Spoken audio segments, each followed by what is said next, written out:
Oke, selanjutnya kita masuk ke matriks dasar yang ketiga.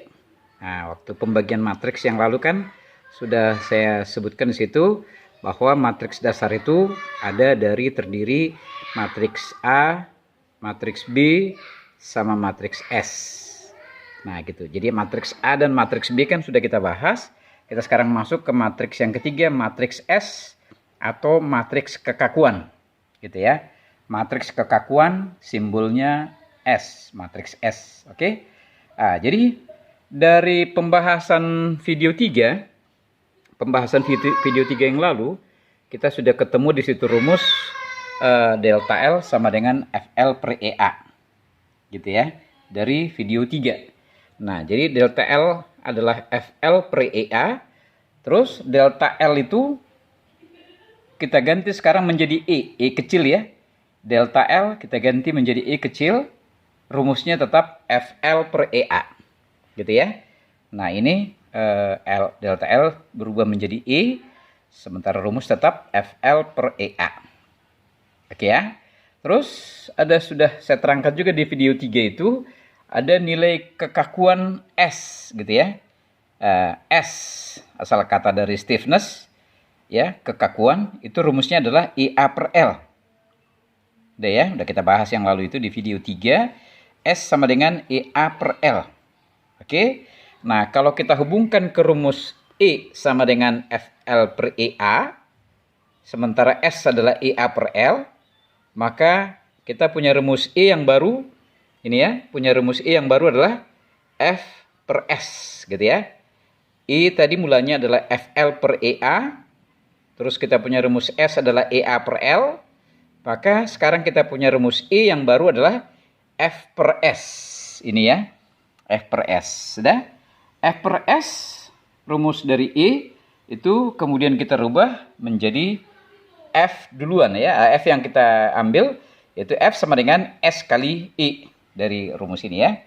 Tadi E adalah F per S, sekarang F adalah S per I. Nah, terus kalau dibentuk dalam matriks, jadi inilah dia. Gitu ya. Dibentuk dalam matriks adalah F, S kali E.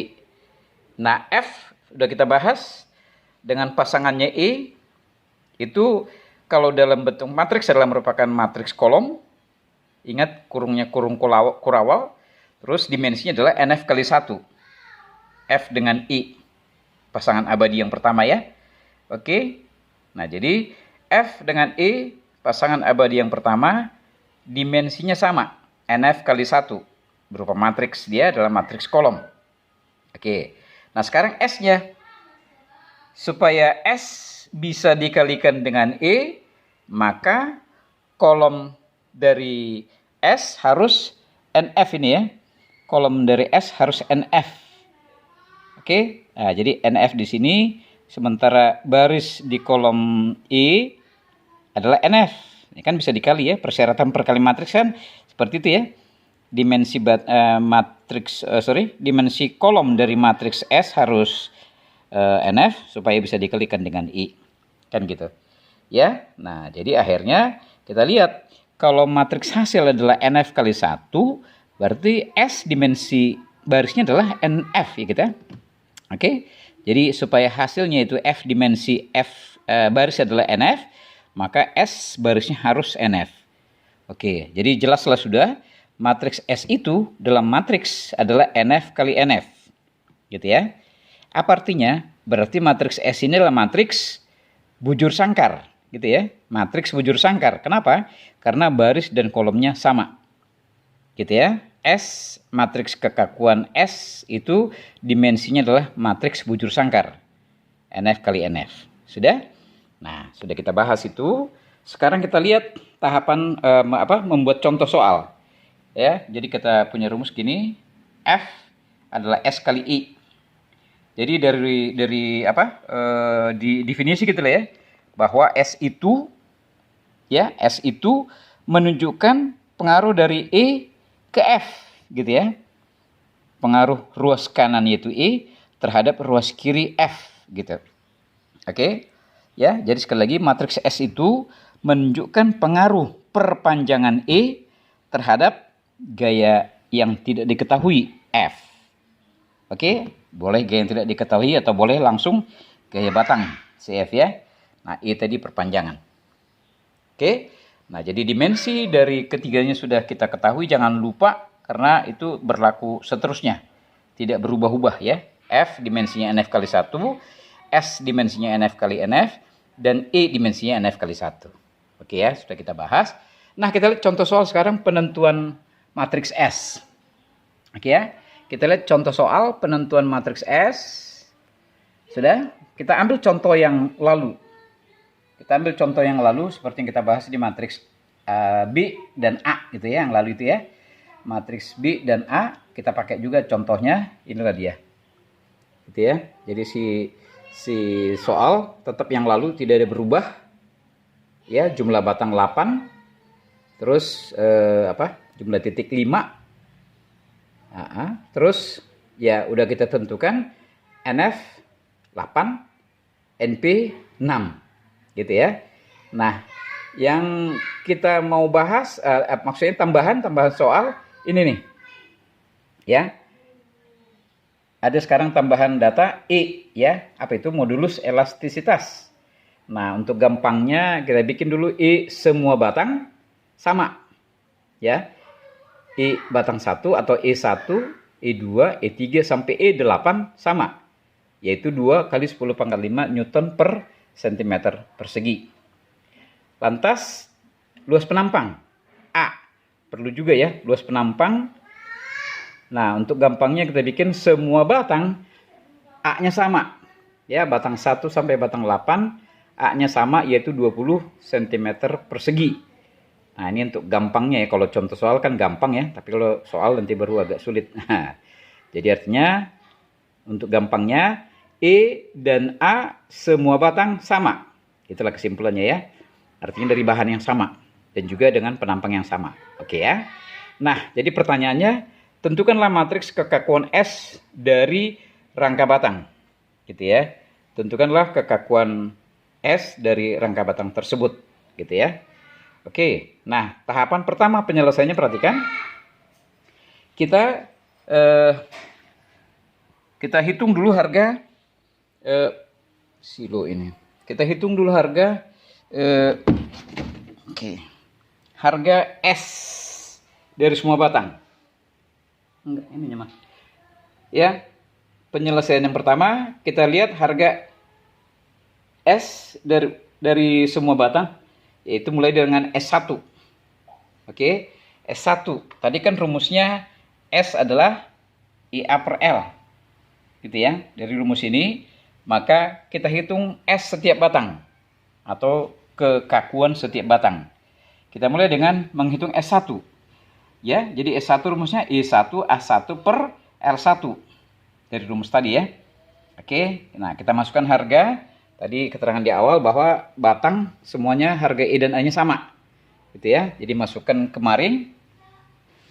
Gitu ya. E1 2 kali 10 pangkat 5, A1 20. Nah, jadi L1-nya perhatikan.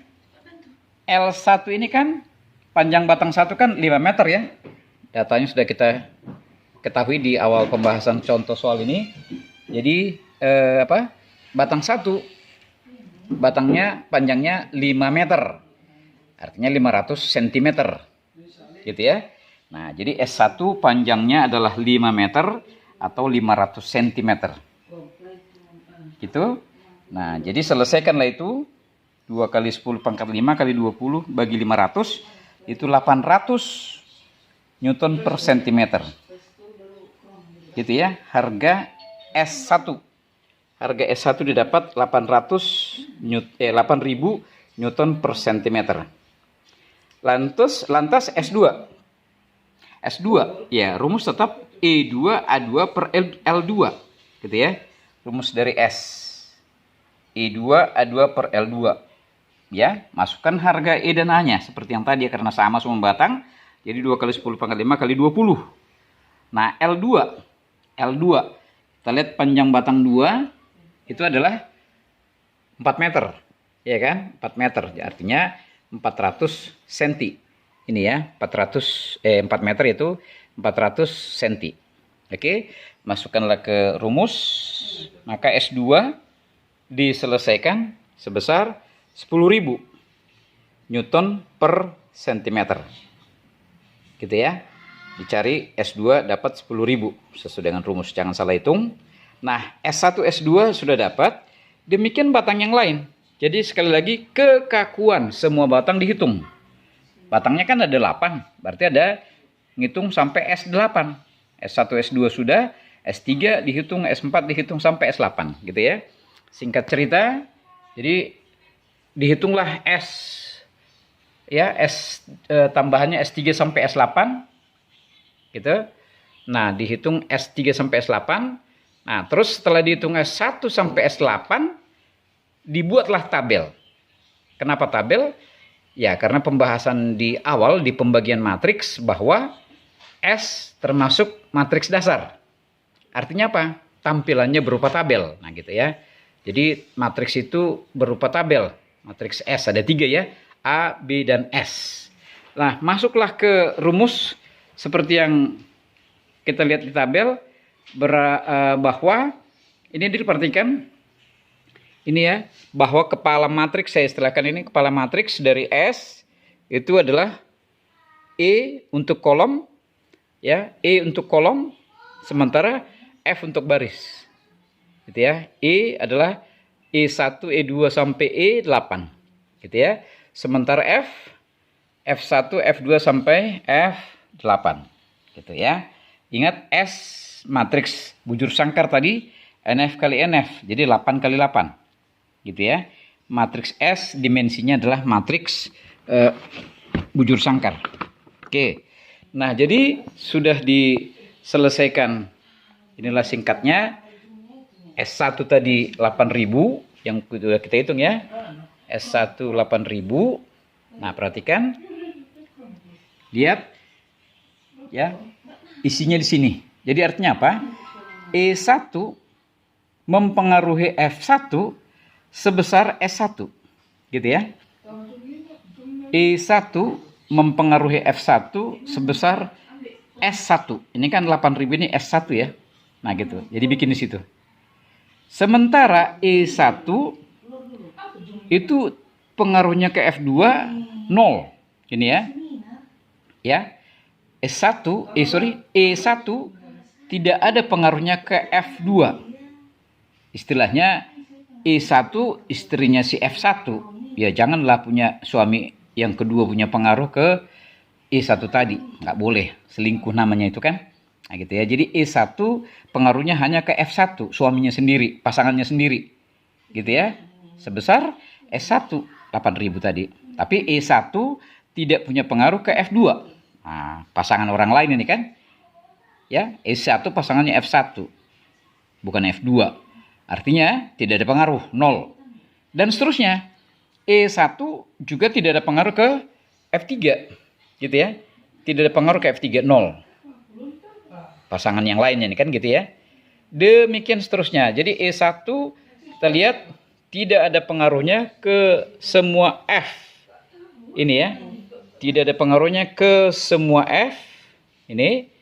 Kecuali ke pasangannya sendiri yaitu F1. Gini ya. Jadi E1 pasangannya pengaruhnya hanya untuk pasangannya itu F1. Sudah? Jelas? Nah, perhatikan tabel. Nah, oke. Jadi E1 pengaruhnya hanya ke F1. Nah, demikian dengan E2. E2 ini E2 pengaruhnya hanya ke pasangannya yaitu F2. Ini. Oke. Jadi E2 tidak ada pengaruhnya ke F1. Bukan pasangannya. Gitu ya. E2 tidak ada pengaruhnya ke F1. Oke. Tapi E2 ada pengaruhnya ke F2. Itulah pasangannya kan. E1 pasangannya F1. E2 pasangannya F2 dan seterusnya. Nah gitu. Jadi E2 ke F2 pasangannya, harganya pengaruhnya adalah S2. S2 tadi udah kita hitung 10.000. Oke. Nah jadi E2 tidak ada pengaruhnya terhadap F yang lain. Jelas ya? Dah. Jadi E2 tidak ada pengaruh ini ya, tidak ada pengaruh ke F1, kemudian F3 dan seterusnya sampai F8. Pengaruhnya hanya ke pasangannya sendiri. Jadi E2 pasangannya F2 10.000 sebesar S2 dan seterusnya gitu ya. Nah, kalau dihitung E3 pasangannya adalah F3 ini. Nah, inilah sebesar S3. Kalau dihitung di sana, maka S3 itu adalah 13.333,33 dan seterusnya gitu ya. Bolehlah kamu lihat di modul. Dan dari keterangan ini bahwa perhatikan S itu matriks bujur sangkar tadi kan. Nah, bukan hanya matriks bujur sangkar. Kita lihat dari hasil bahwa selain bujur sangkar, S juga merupakan matriks apa? Matriks diagonal. Nah, gitu ya. Matriks diagonal. Jadi harga yang ada hanya harga diagonal. Di luar diagonal nilainya 0. Gitu ya. Jadi matriks S adalah juga merupakan matriks diagonal. Perhatikan, di luar diagonal nilainya 0. Gitu ya. Sudah S. Nah, jadi matriks S itu adalah matriks diagonal. Oke. Ya, jadi 3 matriks dasar udah kita bahas. Matriks dasar itu A, B, dan S. Oke. Nah, kita masuk ke matriks perpindahan gaya, namanya SB. Oke, kita masih ke matriks perpindahan gaya SB. Oke, kita tutup dulu sampai sini.